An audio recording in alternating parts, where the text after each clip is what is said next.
حضرات محترم، یہ محفل پاک، یہ تاجدار صداقت کی بارگاہ میں ہدیہ عقیدت پیش کرنے کے لیے انعقاد پذیر، خاص اس شب میں جو آپ کے عرس مبارک کی شب ہے، یعنی کل 22 جمادی الاخری ہے اور یہ آج اس کی رات ہے، یعنی 22 کی رات شروع ہو چکی ہے۔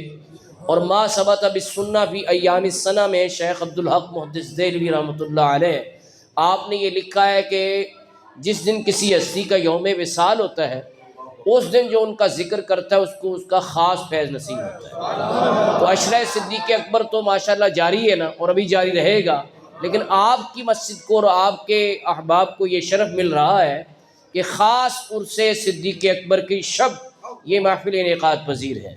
تو ہم سب جھولیاں پھیلا کے فیضان صدیقی کے طلبگار بن کے بیٹھے ہیں۔ اللہ تعالیٰ سے یہ امید رکھتے ہیں کہ سیدنا صدیق اکبر کی برکت سے دنیا آخرت کی برکات سے ہماری جھولیوں کو بھر دے گا انشاءاللہ، کہ آج ان کے عرس مبارک کی شب ہے، ٹھیک ہے نا جی۔ تو حضرات محترم، حدیث پاک حب و ابی بکر و شکرہ واجب علی کل امتی، ابو بکر کی محبت اور اس کا شکریہ ادا کرنا میرے ہر امتی پر واجب ہے۔ محبت تو اللہ کا فضل ہے، ہر سنی مسلمان کے دل میں موجود ہے، لیکن سوال یہ ہے کہ شکریہ کیسے ادا کیا جائے۔ ظاہر ہے وہ شکریہ کے کوئی محتاج نہیں ہے، لیکن شکریہ ادا کرنے کا طریقہ یہ ہے کہ ان کا ذکر کیا جائے، ان کی محفلیں آراستہ کی جائیں، ان کا تعارف عام کیا جائے۔ لیکن آج حالت یہ ہے، گراؤنڈ ریئلٹی یہ ہے کہ ہم کالج میں پڑھاتے وقت جب سیدنا صدیق اکبر کا تذکرہ آتا ہے تو ان کی سابقہ معلومات کا جائزہ لینے کے لیے جب سوال کرتے ہیں، ایون کہ ایم اے کی کلاسوں سے جب سوال کرتے ہیں تو یقین فرماؤ 100-150 بچے کی کلاس ہوتی ہے تو ان میں کوئی ایک بتا پاتا ہے کہ وہ پہلے خلیفہ تھے، کوئی ایک بتا پاتا ہے وہ صحابی رسول تھے، لیکن اسلام کے لیے، دین کے لیے، ناموس رسالت کے لیے، تبلیغ اسلام کے لیے جو انہوں نے قربانیاں پیش کی ہیں، افسوس کی بات یہ ہے کہ نئی نسل کو، نیو جنریشن کو اس کا علم نہیں ہے۔ اب مجھے بتاؤ کہ اس غلطی کا کون ذمہ وار ہے کہ نئی جنریشن کو، نئی نسل کو یہ علم نہیں ہو سکا کہ صدیق اکبر کی اسلام کے لیے کیا قربانیاں ہیں، دین کے لیے کیا قربانیاں ہیں۔ تو بتاؤ کہ اس کمی کا قصوروار کون ہے، کس کی کمی ہے، اس پر ہم مورد الزام کس کو ٹھہرائیں ہیں کہ نئی نسل کو کیوں نہیں پتا کہ صدیق اکبر پہلے مسلمان ہیں؟ نئی نسل کو کیوں نہیں بتایا گیا کہ انبیاء اور رسول کے بعد سب سے پہلا نمبر ان کا ہے؟ اس میں قصوروار کون ہے؟ اور میں یہ سمجھتا ہوں کہ قصوروار وہ واعظین ہیں جنہوں نے صدیق اکبر کی شان کو اپنے بیانات کا موضوع نہیں بنایا۔ قصوروار وہ نعت خواں ہیں جنہوں نے منقبت صدیقی لوگوں کو نہیں سنائی۔ حالانکہ اب بات آ گئی ہے تو میں عرض کروں، منقبت صدیق اکبر سننا اور سننے کی فرمائش کرنا یہ سنت مصطفیٰ ہے۔ شاعر دربار رسالت حضرت حسان بن ثابت سے فرمائش کر کے حضور نے منقبت سنی ہے صدیق اکبر کی، اور حال یہ ہے کہ میں کسی محفل میں کسی نعت خواں سے کہہ دوں کہ منقبت صدیق اکبر سناؤ تاکہ ہم بھی حضور کی سنت پہ عمل کر لینا، کہ سرکار نے خود فرمائش کی حضرت حسان بن ثابت سے کہ منقبت سناؤ، تو انہوں نے منقبت سنائی، تو ہم نے بھی اسی اتباع میں حضور کی پیروی میں کہا جب نعت خواں کو کہ یار منقبت صدیق اکبر سنا دو، تو اس نے آہستہ سے کان میں کہا جی مجھے آتی کوئی نہیں۔ تو کیا وجہ ہے، یہ کیوں ٹرینڈ بن رہا ہے کہ صدیق اکبر کی منقبت کوئی پڑھتا ہی نہیں، کوئی سنتا ہی نہیں؟ حالانکہ رسول اللہ صلی اللہ علیہ وسلم نے جب فرمائش کی حضرت حسان بن ثابت سے، شاعر دربار رسالت سے، جن کا دیوان موجود ہے نعت خوانی کا، جی، جن کی بارگاہ میں خراج عقیدت پیش کرتے ہوئے امام اہل سنت اعلی حضرت مولانا شاہ احمد رضا رحمۃ اللہ علیہ عرض کرتے ہیں، کرم نعت کے نزدیک تو کچھ دور نہیں کہ رضائے عجمی ہو سگے حسان عرب۔ آج لوگ حسان پاکستان بن جاتے ہیں، امام اہل سنت سے ادب سیکھو۔ وہ کہتے ہیں کہ کرم نعت کے نزدیک تو کچھ دور نہیں کہ رضائے عجمی ہو سگے حسان عرب، رضائے عجمی ہو سگے حسان عرب۔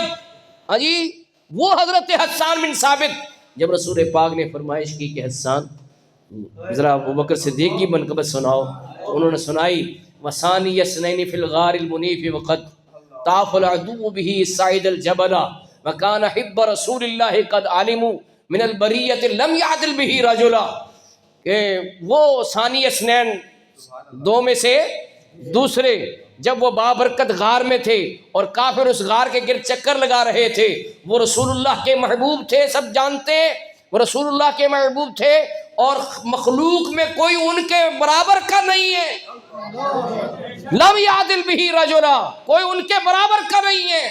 تو رسول پاک صلی اللہ علیہ وسلم نے فرمایا حسان تو نے سچ کہا، تو نے، اور بدت نواجز ہو، یہ حدیث میں الفاظ ہیں کہ یہ منقبت سن کر حضور اتنا خوش ہوئے کہ آپ کی مبارک داڑھیں ظاہر ہو گئی۔ سرکار کہہ کہانی لگاتے تھے جس میں جیسے پنجابی میں کہتے ہیں نا کھڑ کھڑ کر کے ہنسنا، وہ سرکار نے نہیں کیا، بس سرکار کا تبسم فرمانا ہوتا تھا، اور صحابہ کرام نے نشانی یہ مقرر کی ہوئی تھی کہ اگر سامنے کے دندان مبارک نظر آئے تو سرکار خوش ہوئے، لیکن جب داڑھیں مبارک بھی ظاہر ہو گئی اس کا مطلب ہے بہت زیادہ خوش ہوئے۔ جی تو امام احمد رضا رحمۃ اللہ نے حضور کے تبسم کو بھی سلام پیش کرتے ہوئے کہا ہے جس کی تسکین سے روتے ہوئے ہنس پڑے اس تبسم کی عادت پہ تو کہکا لگانا غفلت کی علامت ہے، مسکرانا سنت ہے۔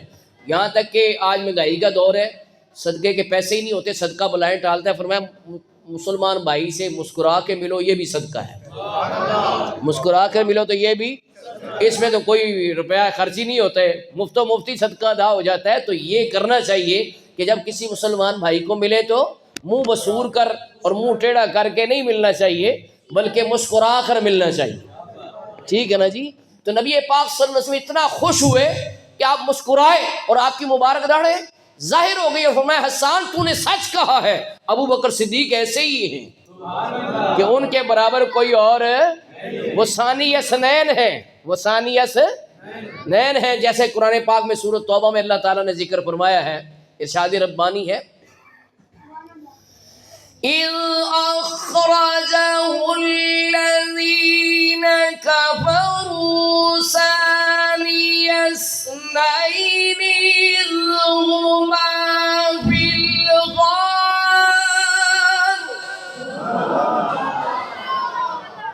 إِذْ هُمَا فِي الْغَارِ إِذْ يَقُولُ لِصَاحِبِهِ لَا تَحْزَنْ إِنَّ اللَّهَ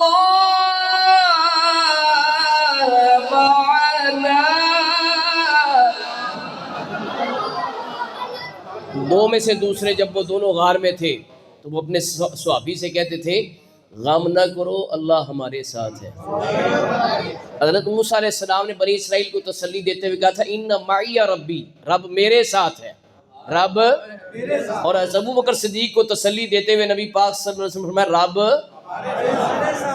مفسرین نے لکھا کہ معیت اللہ ساتھ ہے لیکن جو معیت نبی کو حاصل ہے وہ عام امتی کو حاصل، اور جو نبی الانبیاء کو، امام الانبیاء کو، سید الانبیاء کو، سرتاج انبیاء کو، سرور انبیاء کو، جو نبی کریم صلی اللہ علیہ وسلم کو معیت حاصل ہے اللہ سے، وہ کسی کو حاصل ہے اس معیت نبوت میں سرکار نے ابو بکر صدیق کو شامل کیا کہ صدیق غم نہ کرو بے شک اللہ ہمارے ساتھ ہے، اللہ ہمارے ساتھ ہے۔ امام احمد رضا رحمۃ اللہ نے ثانی اثنین کو سلام پیش کرتے ہوئے کہا کہ جناب اصدق الصادقین سید المتقین چشم و گوشے وزارت پہ، یعنی اس افضل الخلق بعد الرسل ثانی اثنین ہجرت پہ، ثانی اثنین ہجرت پہ، اور کہتے ہیں کہ حضور کا سایہ تو نہیں تھا، آپ کا معجزہ ہے، لیکن ابو بکر صدیق حضور کے ساتھ ایسے رہے ہیں جیسے سایہ ہوتا ہے، سایہ مصطفیٰ،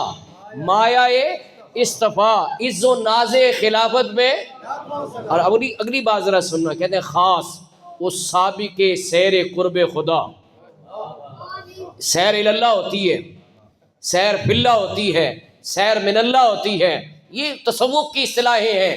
اس میں اعلیٰ حضرت نے ان لوگوں کا شک نکال دیا جو روحانی اور سیاسی کی تقسیم کرتے ہیں اور نئی نئی بدعتیں نکال رہے ہیں کہ سیاسی خلافت بھی ہوتی ہے، روحانی خلافت بھی ہوتی ہے، اور رسول اللہ نے اپنا مسلح ایسے شخص کے سپرد کر دیا جس میں روحانیت نہیں ہے؟ کیسی باتیں کرتے ہیں، کیسے بے وقوف لوگ ہیں۔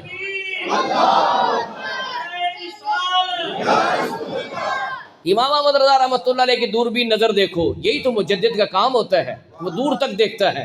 ان کو پتہ تھا کہ فتنہ اٹھے گا، جو کہے گا جی سیاسی خلیفہ یہ ہے، روحانی خلیفہ یہ تقسیم خود سے بدعت کے طور پر پیدا کرے گا، تو امام احمد رضا نے پہلے ہی کہا خاص اس سابق کا مطلب ہے سبقت لے جانے والا، سیر قرب خدا کی جو جس کو خلقت میں مشہوری ہوتی ہے نا، اس کو سیر من اللہ ملتی ہے، وہ واپس آتا ہے، تنزل ہوتا ہے، اور پھر مخلوق اس کے ساتھ وابستہ ہوتی ہے، وہ مشہور ہو جاتا ہے اور لوگوں کی توجہ اس کی طرف ہو جاتی ہے۔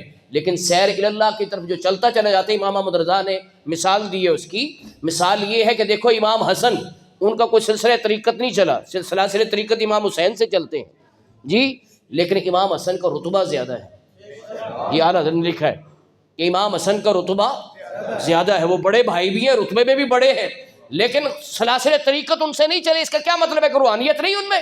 نہیں، ان کی سیر اللہ زیادہ ہے، سیر اللہ میں وہ معرفت کی منزلیں طے کرتے چلے گئے ہیں۔ تو کہا ابو بکر صدیق اکبر وہ بھی سیر اللہ کی منزلیں طے کرتے چلے گئے ہیں، اس وجہ سے خاص اس سابق سیر قرب خدا اوحد کاملیت پہ لاکھوں سلام۔ اوحد کہتے ہیں جو بے مثال ہو، کامل ہونے میں بھی بے مثال ہے، روحانیت میں بے مثال ہے، ہاں جی، نورانیت میں بے مثال ہے، عبادت میں بے مثال ہے، تقوی میں بے مثال ہے، پرہیزگاری میں بے مثال ہے۔ اسلام لانے میں سب سے پہلے ہے نا، تو جب سورۃ الزمر کی آیت نمبر 33 میں اللہ نے ذکر کیا اسلام قبول، مردوں میں سب سے پہلے اسلام قبول کیا، تو اس آیت مبارکہ میں اللہ پاک فرماتا ہے، ایک آیت کو سمجھ لیں، ترمذی شریف میں حدیث ہے، one of the 6 authentic books of حدیث، کہ 100 نفلوں کا ثواب ملتا ہے۔ سنو اللہ پاک فرماتا ہے وَالَّذِي جَاءَ بِالصِّدْقِ وَصَدَّقَ بِهِ أُولَئِكَ هُمُ الْمُتَّقُونَ۔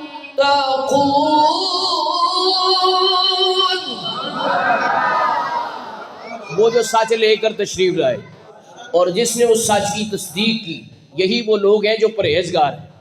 سچ لانے والا کون ہے؟ سچ کی تصدیق کرنے والا کون ہے؟ مجھ سے نہ پوچھو، مولانا محمد علی نقشبندی سے بھی نہ پوچھو، بلکہ اس سے پوچھو جو باب مدینۃ العلم ہے، جو حیدر کرار ہے، جو مشکل کشا ہے، جو شیر خدا ہے، جو داماد مصطفیٰ ہے، اس علی المرتضیٰ سے پوچھو۔ وہ کہتے ہیں والذی جاء بالحق محمد وصدق به ابو بکر صدیق رضی اللہ تعالیٰ، جو سچ لے کر تشریف لائے وہ محمد مصطفیٰ صلی اللہ علیہ وسلم ہے، اور جس نے اس سچ کی تصدیق کی وہ ابو بکر صدیق اکبر ہے۔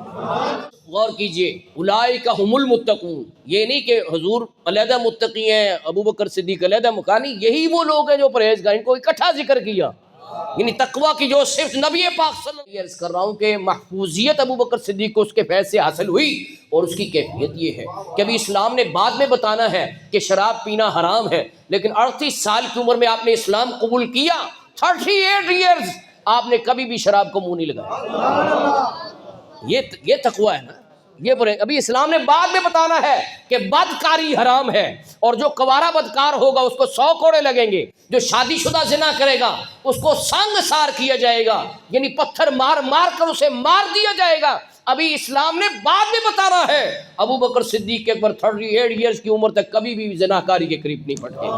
بت پرستی اتنی عام تھی کہ صحن حرم میں بت استاذہ تھے، بت نصب تھے وہاں پہ، لیکن ابو بکر صدیق اکبر کا اعزاز یہ ہے کہ 38 سال کی عمر تک آپ نے کبھی بتوں کے سامنے ماتھا نہیں ٹیکا۔ اعلیٰ حضرت نے فتاوی رضوی میں واقعہ لکھا ہے کہ جب والد ابو کو افا لے کے گئے تھے نا، اب یہاں رک کر میں ایک بات یہ بھی کہہ دوں کہ پوری ہسٹری آف دی ورلڈ میں آدم علیہ السلام سے لے کے قیامت تک یہ اعزاز فقط سیدنا صدیق اکبر کو حاصل ہے کہ ان کی 4 پشتیں صحابیت کے شرف سے مشرف۔ آپ کے والد ابو کو حفظ صحابی، آپ خود صحابی، آپ کے بیٹے صحابی، آپ کے پوتے صحابی، آپ کی بیٹیاں سیدہ عائشہ صدیقہ طیبہ طاہرہ صحابیہ، آپ کی دوسری بیٹی حضرت اسماء صحابیہ، آپ کے نواسے عبداللہ بن زبیر صحابی، آپ کے دماد زبیر ابن العوام صحابی، رسول اللہ کے پھوپھی زاد بھائی۔ تو جناب میں یہ عرض کر رہا ہوں کہ یہ شرف فقط آپ کو حاصل ہے، اور کسی کو نہ حاصل ہو سکتا ہے، نہ قیامت تک حاصل ہوگا۔ کیونکہ ہمارے آقا آخری نبی ہیں، تو اب کسی کو یہ اعزاز ملنا ہی نہیں ہے۔ تو میں یہ عرض کر رہا ہوں میرے دوستوں اور بزرگوں، ابو قحافہ ابتدا میں چونکہ بت پرست تھے تو وہ لے گئے، بیٹا یہ ہمارے معبود ہیں، ان کو سجدہ کرو، تو آپ نے سجدہ نہ کیا، وہ سجدے میں گر گئے، تو آپ نے اسے بت سے کہا کہ میں بھوکا ہوں، مجھے کھانا کھلاؤ، وہ خاموش رہا۔ آپ نے کہا مجھے پیاس لگی ہے، پانی پلاؤ، وہ خاموش رہا۔ آپ نے کہا نہ کھانا کھلاتے ہو نہ پانی پلاتے ہو، میں پتھر مارنے لگا ہوں، تو کچھ کر سکتے ہو تو اپنا آپ بچاؤ۔ تو اس چھوٹی سی عمر میں پتھر جب مارا تو قوت صدیقی ایسی تھی کہ بت زمین پر گر پڑا۔ ابو قحافہ نے سر اٹھایا تو دیکھا بت تو زمین پر گر کر چکنا چور ہو چکا ہے، تو مارنے کے لیے دوڑے کہ میں اس کو سبق سکھاؤں بچے کو کہ اس نے یہ کیا کر دیا ہے کہ بت کو ہی نیچے گرا دیا ہے۔ تو دوڑے تو آپ بھاگے بھاگے گھر پہنچے اور والدہ کی گود میں جا کے پناہ لے لی، تو آپ بھی پیچھے پیچھے پہنچ گئے ابو قحافہ جن کا نام عثمان ہے، کنیت ابو قحافہ ہے۔ تو انہوں نے جب مارنے کا قصد کیا تو والدہ نے پوچھا کہ کیا بات ہے، کیوں بیٹے پہ آج ناراض ہیں؟ کہا جی کچھ نہ پوچھو کیا ہوا، اس نے تو بت کو زمین پر گرا دیا ہے، اس کو چکنا چور کر دیا ہے، تو میں اس کو سبق سکھانا چاہتا ہوں کہ آئندہ ایسا نہ کرے۔ تو آپ نے کہا جی اس بچے کو اس کے حال پہ چھوڑ دو۔ ماں نے کہا اس بچے کو، بھی کیوں، اس کو تو سبق سکھانا چاہیے۔ انہوں نے کہا نہیں، یہ میرے پیٹ میں تھا اور جب میں کسی بت کو سجدہ کرنے کی کوشش کرتی تھی تو یہ بت کو سجدہ کرنے نہیں دیتا، اور میں جب یہ میرے پیٹ میں تھا تو میں آواز سنتی تھی یا امۃ اللہ علی التحقیق، کہ اللہ کی پاک بندی تجھے بشارت ہو اس بیٹے کی جو جہنم سے آزاد ہے، اسمہ فی السماء صدیق، اس کا نام آسمانوں میں صدیق ہے۔ اور یہ حضرت علی المرزا کا بھی ارشاد ہے، میری کتاب ہے شان صدیق اکبر بزبان فاتح خیبر، پاکستان میں متعدد ایڈیشن چھپے ہیں، رضا اکیڈمی بمبئی نے بھی شائع کر دیا ہے، انگلش میں بھی ترجمہ ہو چکا ہے، اس میں میرے متعدد ریفرنس امہات الکتب کے، یہ نہیں چھوٹی موٹی کتابوں کے، جو کی بکس ہیں ان کے ریفرنس سے بتایا کہ حضرت علی المرزا فرماتے ہیں، اور آپ نے ممبر پر بیٹھ کر یہ فرمایا کہ ابو بکر کا لقب صدیق زمین پر نہیں رکھا گیا بلکہ آسمان میں اللہ نے رکھا تھا۔ اسمہ فی السماء صدیق لمحمد صاحب و رفیق، کہ حضرت محمد کا صحابی ہے، ان کا رفیق ہے، تو اللہ نے رفیق مصطفیٰ کے لیے، یار غار مصطفیٰ کے لیے، جانثار مصطفیٰ کے لیے ایسا اہتمام کیا کہ ان کی طینت، عادت اور طبیعت کو اس قدر ستھرا اور پاک رکھا کہ جناب دور زیارت میں بھی بت پرستی ان سے ثابت نہیں ہے، انہوں نے بلکہ بت کو توڑنا ثابت ہے۔ جی اللہ اکبر۔ اور جب اسلام آیا تو سب سے پہلے اسلام میں داخل ہوئے، اور نہ صرف داخل ہوئے بلکہ آج لوگ نیکی کی بات بتاتے ہوئے گھبرا جاتے ہیں، آپ اس ماحول میں گھبرائے نہیں، بلکہ علی المرزا کا ارشاد ہے، فتاوی رضویہ میں اعلیٰ حضرت ہے، فرمایا ہے کہ جس دور میں ہم اسلام چھپاتے تھے اس دور میں ابو بکر صدیق نے ایک ڈنکے کی چوٹ پہ اپنے اسلام کا اظہار کیا اور لوگوں کو اسلام کی طرف دعوت دی۔ عشرہ مبشرہ، وہ 10 صحابہ جن کو ایٹ اے ٹائم حضور نے جنت کی خوشخبری دی ہے، ان میں سے 6 افراد ابو بکر صدیق کی دعوت پہ مسلمان ہوئے۔ اب آپ کہیں گے کہ مسلمان ہو گئے بس، اس میں کیا کمال ہے؟ بھئی جو مسلمان کسی کی دعوت پہ ہوگا نا تو ساری زندگی جو نیکیاں کرے گا اس کا ثواب اس مسلمان ہونے والے کو تو ملے گا، لیکن جس نے مسلمان بنایا اس کو بھی ملے گا۔ اب میں 6 افراد کا نام نہیں لیتا طوالت سے بچنے کے لیے، ایک نام آپ یاد کر لیں، حضرت عثمان غنی جو خلیفہ سوئم ہے، وہ حضرت ابوبکر صدیق کی دعوت پہ مسلمان ہوئے ہیں، ان کی نیکیاں آپ دیکھ لیں، اور پھر حضرت ابوبکر صدیق کی نیکیاں پھر اس والے سے دیکھیں تو کہاں بات پہنچتی ہے۔ پھر جناب مکے میں جو مسلمان ہو جاتا تھا اسے ٹارچر کرتے تھے، تشدد، خاص طور پہ غلاموں کو، کہ نوکر ہو کے نوکر ہمارا ہو اور ہمارے دین سے منحرف ہو جائے، یہ کیسے جرت کی اس نے، تو جناب مارتے تھے۔ ان میں 7 غلاموں کو خرید کر حضرت ابوبکر صدیق نے آزاد کیا، اور ان میں سے نمایاں نام سید المؤذنین حضرت سیدنا بلال رضی اللہ تعالیٰ عنہ، کہ کافر مارتے تھے اور بہت مارتے تھے کہ ہے ہمارا غلام اور ہمارے دین کو چھوڑ دیا، تو مارتے پیٹتے، تپتی ریت کے اوپر لٹا دیتے، اوپر سل رکھ دیتے، اور پھر گردن میں وہ رسی ڈال کر بچوں کے حوالے کر دیتے کہ مکے کی گلیوں میں گھسیٹو اور لوگوں کو بتاؤ کہ جو دین چھوڑے غلام اس کا انجام کیا ہوتا ہے، اس کے ساتھ کیا سلوک کیا جاتا ہے۔ تو مارا جا رہا تھا، پیٹا جا رہا تھا۔ یہاں رک کر ایک بات کہنا چاہتا ہوں، عشق رسول کا دعویٰ تو بہت آسان ہے لیکن اسے ثابت کر کے دکھانا ذرا مشکل کام ہے۔ تفدی ریتو تے کلمہ پڑھیا، بلال نہ کفر تے ظلم تو ڈریا، ایویں عشق نہ ملدا سواللہ بھائی مدنی آقا دا۔ یہ آسان نہیں ہے عشق کا دعویٰ۔ حضرت بلال احد احد پکارتے رہے، اللہ ایک ہے، اللہ ایک ہے، بڑی مار پڑی۔ سرکار نے حکم فرمایا ابو بکر بلال کو خریدو۔ یہ نہیں پوچھا ابو بکر پیسے ہیں تمہارے پاس کہ نہیں، خرید سکتے ہو کہ نہیں، کتنا بینک بیلنس ہے، یہ نہیں پوچھا، اور حکم ہو گیا۔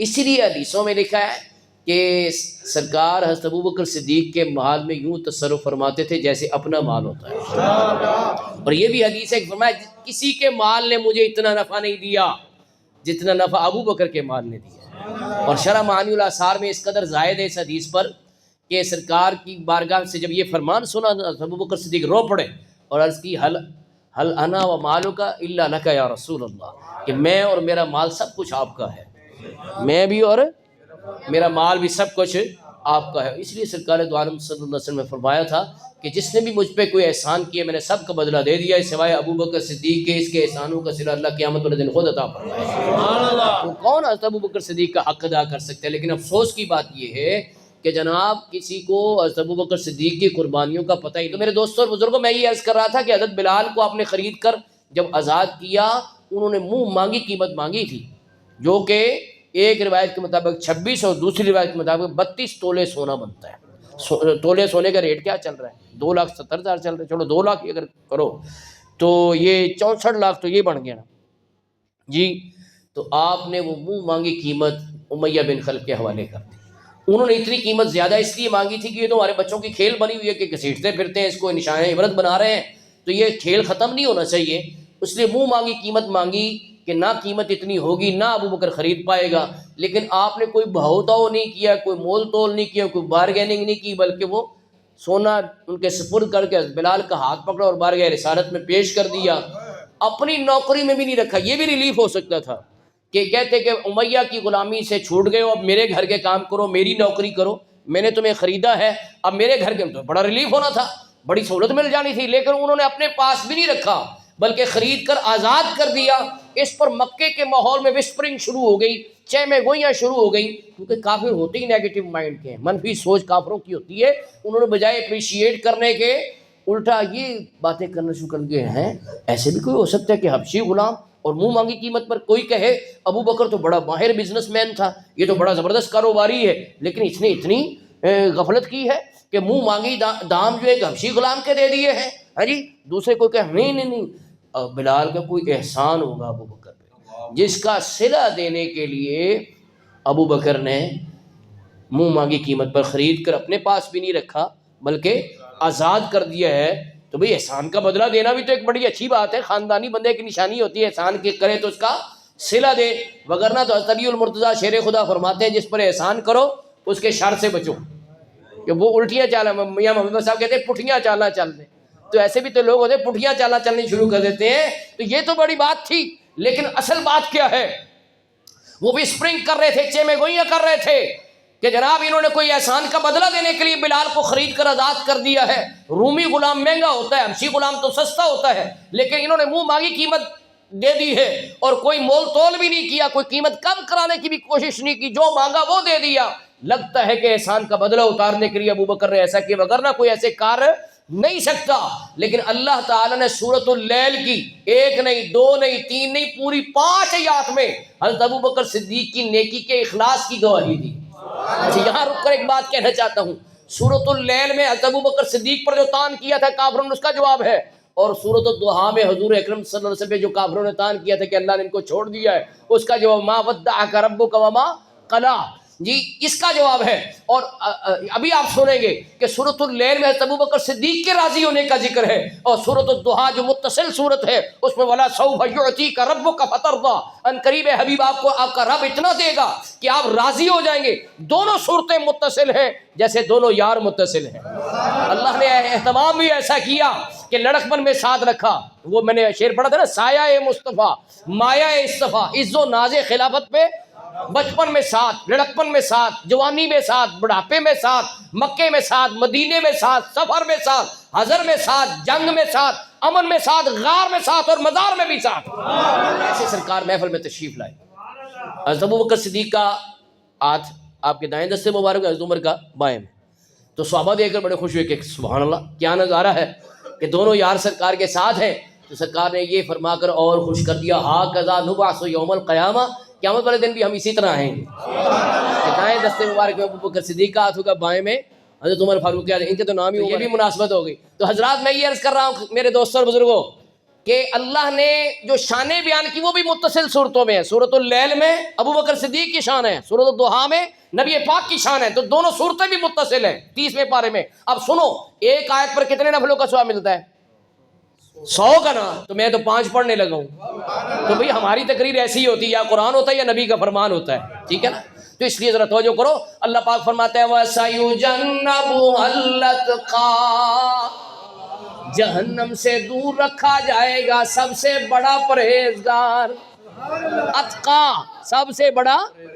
امام اہل سنت کا یہ کتاب میں ساتھ لے کے عربی میں ہے، 28 سال کی عمر میں آپ نے لکھی ہے، 15ویں آپ کی کتاب ہے زلال الانقا من بحر سبقت الاتقا۔